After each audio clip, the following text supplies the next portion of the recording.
In this video, I'm going to show you guys how to open up the canister. I don't really have a lot of dirt in there right now. How to open up the canister and how to take off the filter, and if you needed to put a new one on, put a new one on.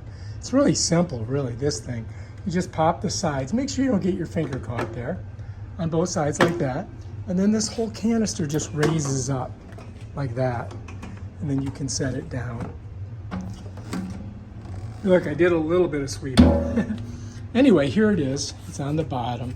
You'll notice that the name's on the front.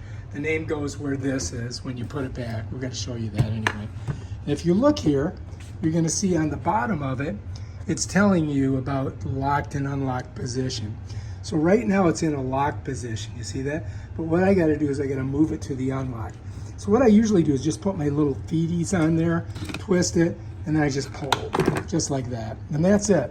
And if you look down inside there, you see there's a little mechanism. So when let me just show you, when I turn this, like to lock, when I do that, I'll show you what it does in there, watch. So I'm gonna turn it, you see that? So it kind of grabs it grabs this little nipple on the end of there. And let me just go ahead and turn it the other way. So you just go like that, it locks it in, unlocks it. So to put it on, basically all you do is you're in the unlocked position, right?